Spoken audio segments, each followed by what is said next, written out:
Hello everyone, welcome to JK special classes. आज हम JK special classes में current affair को करेंगे। कल जैसे मैंने बोला था कि हम करंट अफेयर और इंग्लिश को भी साथ साथ में लाएंगे और कंप्यूटर को भी, ठीक है।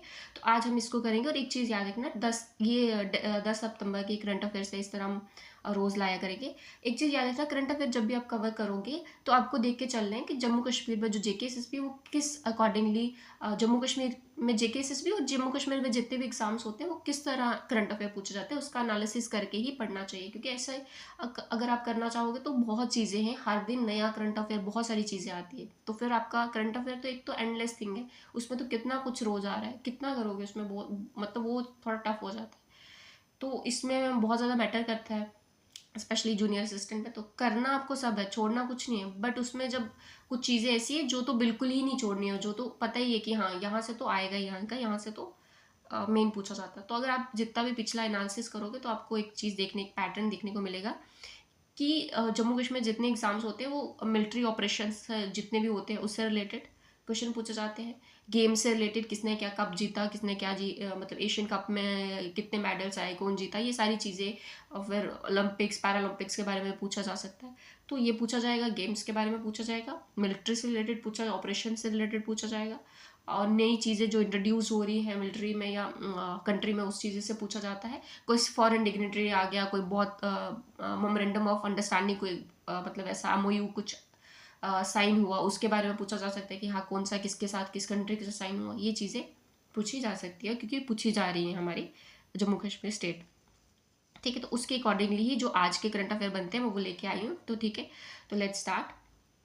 पहला हमें देखना है कि जो कोचिन शिपयार्ड, पहला करंट अफेयर है, Cochin shipyard launches anti submarine 2। ये वाटरक्राफ्ट नहीं है, यहाँ पे है वॉरफेयर वेसल। जो कोचिन शिपयार्ड है उसने 2 एंटी सबमरीन वॉरफेयर वेसल को इंट्रोड्यूस किया है, ठीक है। अब ये वॉरफेयर वेसल क्या होती है, ये कोस्टल लाइन जो होती है उसको, उसकी सेफ्टी के लिए वॉरफेयर वेसल का यूज़ किया जाता है। अब ये 2 इंट्रोड्यूस करी हैं।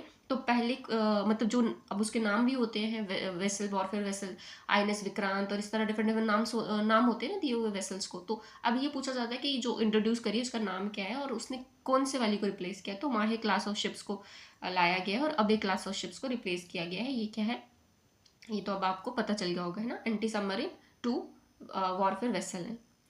फिर आ जाते हैं इंडियन आर्मी ने क्या किया है। एक और इंपॉर्टेंट करंट अफेयर, जैसे मैंने बोला कि ये इंडियन आर्मी से रिलेटेड ये आपको इंपॉर्टेंट हो जाते हैं, क्या कर रही है इंडियन आर्मी में, क्या हो रहा है, ये पूछे जाते हैं। Indian army and Indian air force sign the memorandum of understanding with Gati Shakti Vishwavidyalaya to enhance the skills and capabilities building of a personnel in logistics operation, ठीक है। लॉजिस्टिक्स ऑपरेशन में जो लोग हैं उनकी कैपेबिलिटी को, उनकी स्किल्स को बढ़ाने के लिए जो है इंडियन आर्मी ने और इंडियन एयरफोर्स ने मेमोरेंडम ऑफ अंडरस्टैंडिंग साइन की, ठीक है। लॉजिस्टिक तो आपको पता है, एक जगह से दूसरी जगह जो ट्रांसपोर्ट का वो चलता है, तो उसको उनकी जो काम कर रहे हैं लॉजिस्टिक में, सामान पहुंचाने में, उनकी जो कैपेबिलिटी, उनकी कैपेसिटी को बढ़ाने के लिए। क्योंकि आप चीज़ देखो कि मिलिट्री में लॉजिस्टिक बहुत इंपॉर्टेंट होता है। अगर यहाँ से वहाँ कंट्री के बॉर्डर्स आपको पता ही है, तो चीज़ें लेके जाना एक जगह से दूसरी जगह और वो सब, उसमें अच्छे स्किल होंगे। क्योंकि कभी, चलो उसको नहीं जाते हैं, फिर मैं बहुत डेप्थ में चली जाऊंगी।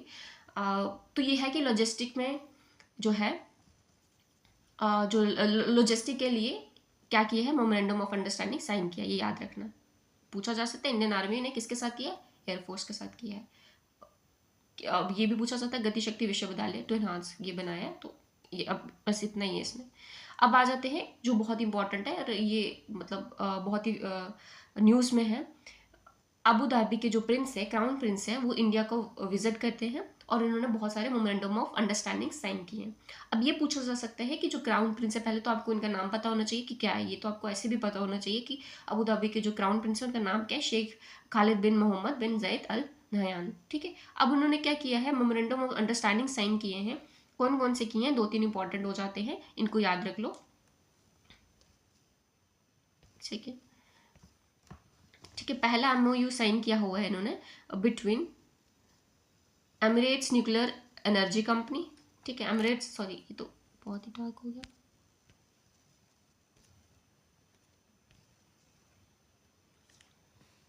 पहला साइन किया है एमिरेट्स न्यूक्लियर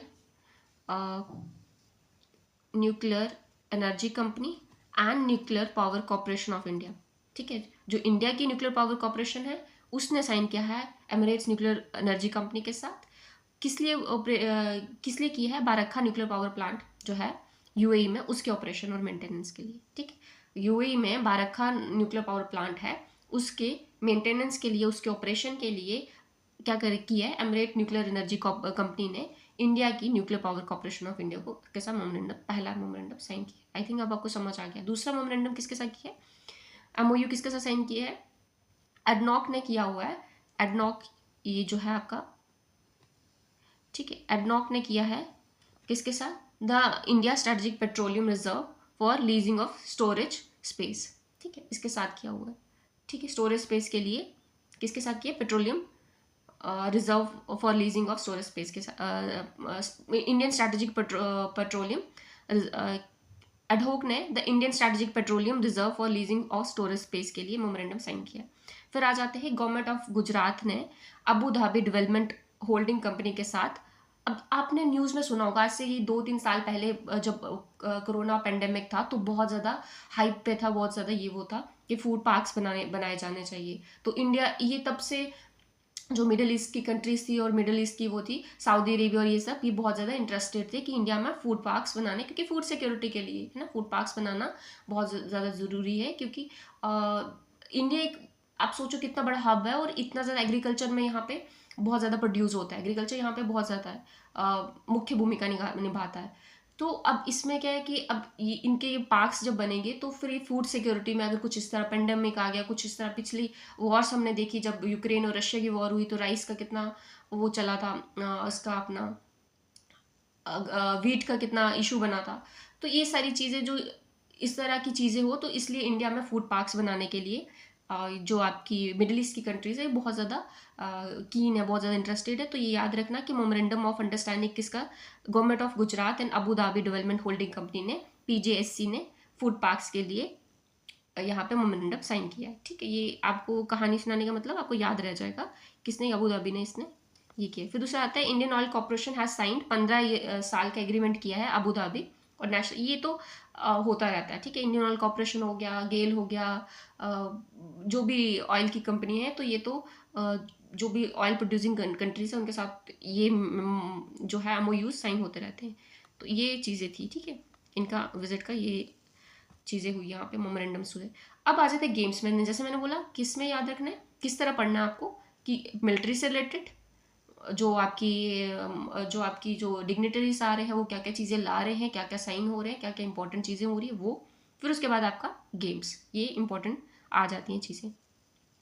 अब गेम्स में पूछा जाता है बहुत ज़्यादा, एक तो टेनिस इतना ज़्यादा इंपॉर्टेंट है ना कि हर एग्जाम में आपको टेनिस से रिलेटेड चीज़ें पूछी जाती हैं, तो ये इंपॉर्टेंट हो जाता है।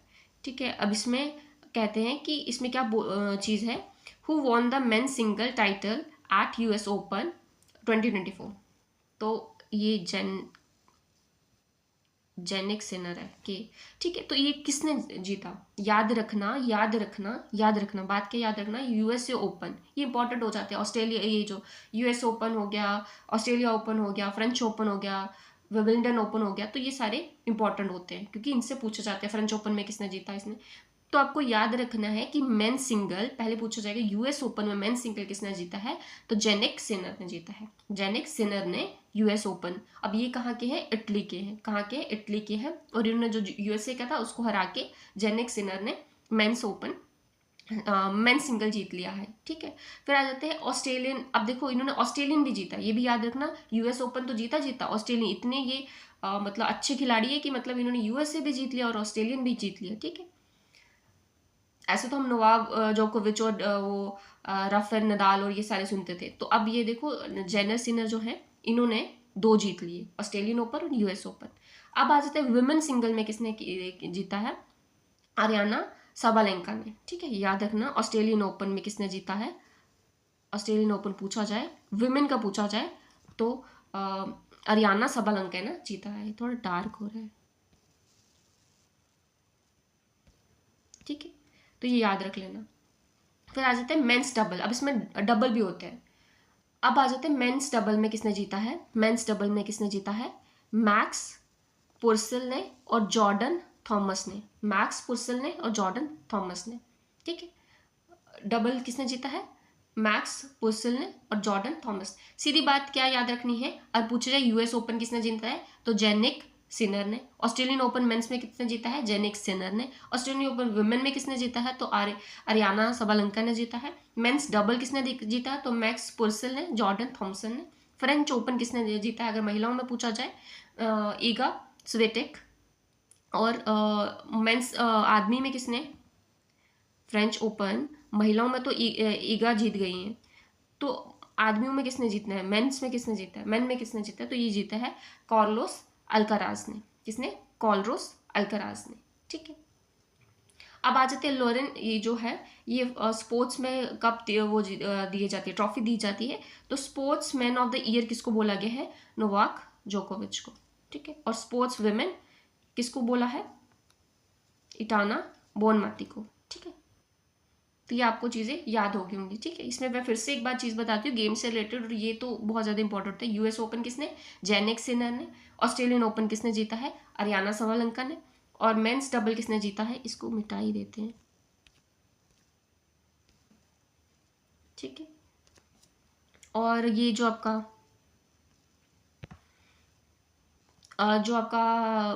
मैंने बोला कि sportsman of the year Novak जोकोविच को चुना गया है, और वुमेन में इटाना बोनमती को मतलब उनको मिला हुआ है sports women of the year. ठीक है, और फ्रेंच ओपन में मैंने बताया ईगा स्वेटेक। और मेन में किसको, फ्रेंच ओपन में मेन कौन रहे, कार्लोस अल्कराज।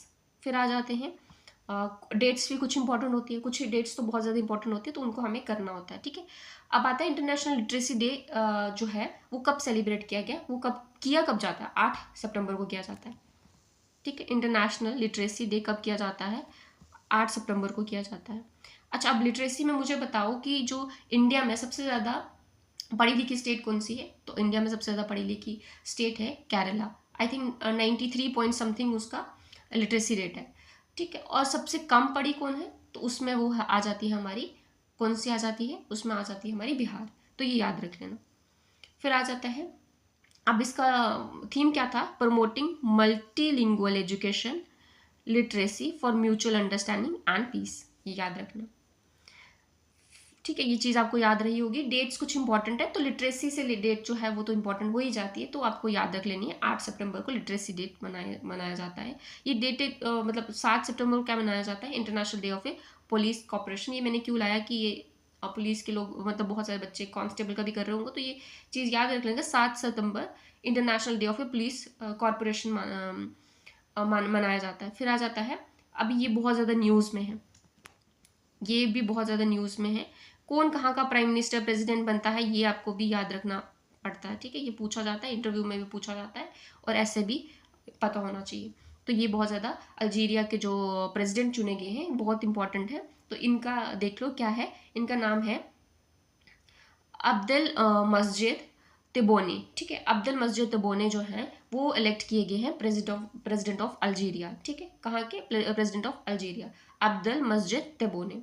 अब आ जाता है विच कैबिनेट मिनिस्टर वॉज, ये भी पूछा जा सकता है, included in Times AI 2024 most influential people list. ये भी पूछा जा सकता है, क्यों पूछा जा सकता है, एक तो आपको वहाँ भी पूछा जा सकता है, रेलवे का भी कोई दे रहा होगा तो उसको कर लेना। ठीक है, मेरी बात सुनो, क्यों पूछा जा सकता है, क्योंकि आप अगर देखोगे जूनियर असिस्टेंट का, तो उनको कुछ AI से है, मतलब वो पिछली बार भी ChatGPT AI इससे क्वेश्चन उन्होंने पूछे थे। तो ये जिस तरह AI बहुत ज़्यादा एडवांस हो रहा है, अगर AI पे हम बात करें तो ये इंपॉर्टेंट हो जाता है, AI से रिलेटेड क्या क्या चीज़ें जो बहुत ज़्यादा इंपॉर्टेंट है उसको आप देख के जाना। ठीक है, which cabinet minister was included in Times AI most influential people list, तो आपको याद रखना है अश्वनी वैष्णव। ठीक है, ये कुछ करंट अफेयर्स थे जो आज के थे, और एक दो डेट्स जो थी पिछली भी थी, बट मुख्य आज के थे, और इसमें भी कुछ चीज़ें और होंगी तो मैं वो बता दूंगी। हाँ, AI से जैसे मैंने बताया, एक चीज़ और याद रख लेना, ये पूछा जा सकता है।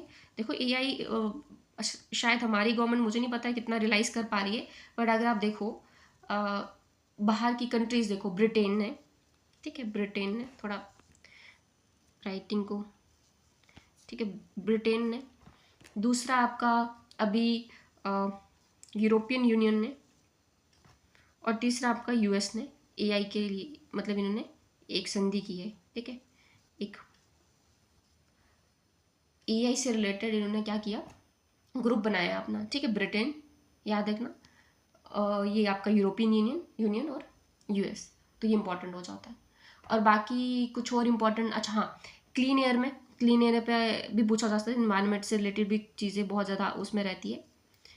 क्लीन एयर में इंडिया में पहले इंदौर हुआ करता था, अब कौन हुआ है, अब कौन आया फर्स्ट नंबर पे, तो सूरत।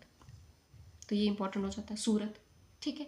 हाँ, सेमीकंडक्टर बहुत इंपॉर्टेंट है। सेमीकंडक्टर देखो हॉट टॉपिक्स हैं, ये बहुत मैटर करते हैं। सेमीकंडक्टर क्यों मैटर करता है, देखो सेमीकंडक्टर चेंज करेगा, दुनिया चेंज कर देगा। जिस तरह हम आज के टाइम पे हम जिस दौर पे जी रहे हैं, मतलब बहुत सारे लोग अभी भी कन्वेंशनल मेथड वो चीज़ें चल रही है, बट दुनिया आगे बढ़ रही है, वो पहले की तरह नहीं, अब वो सब कुछ चेंज हो रहा है। तो सेमीकंडक्टर को जिस तरह देखो आप कि हर चीज़ में सेमीकंडक्टर होने वाला है, एआई तो चलता ही नहीं है ना बिना सेमीकंडक्टर से। तो अब इसमें इंडियन गवर्नमेंट भी बहुत ज़्यादा इनिशिएटिव ले रही है। तो पहला ये जो आप देखोगे यूपी में, इसमें आई थिंक गुरुग्राम में ये जो इसका पहला वो स्टार्ट करने वाले हैं सेटअप। तो सेमीकंडक्टर के बारे में पढ़ना आपको बहुत मज़ा आएगा, अच्छा लगेगा। और इसमें 100% आई थिंक इन्वेस्टमेंट की वो है, बहुत ज़्यादा सब्सिडी भी गवर्नमेंट दे रही है कि कोई सेमीकंडक्टर में काम करना चाहता है तो, ठीक है। हाँ, अब एक चीज़ और याद रखना कि इससे ये तो है, साथ में जो फ़ोन का यूज़ है इसके बारे में बहुत ज़्यादा अवेयरनेस लोगों में, मतलब कंट्रीज़ में आ रही है। तो स्वीडन ने क्या किया कि 2 साल के बच्चा फ़ोन नहीं लेगा, मतलब उसके लिए ये रूल लाया कि 2 साल तक के बच्चे के लिए फ़ोन नहीं दिया जाएगा उसको। और ऑस्ट्रेलिया में भी ये चीज़ बच्चों में कब फ़ोन देना है ये उस पर चर्चा हो रही है, ठीक है, ये याद रखना। और हॉकी का जो अभी गेम होने वाली है वो कहाँ पे, वो चाइना में होने वाली। तो ये कुछ चीज़ें इंपॉर्टेंट थी, एक्स्ट्रा मैंने आपको उसमें बता दी, खुद भी आप इसमें देख लेना, ठीक है। वीडियो बहुत ज़्यादा लंबा हो जाएगा, तो आज का इतना इंपॉर्टेंट था, ठीक है। अगर आपको वीडियो अच्छा लगता है तो लाइक करना, नहीं अच्छा लगता है तो भी मुझे बताना कमेंट सेक्शन में। फिर मिलते हैं अगली वीडियो के साथ।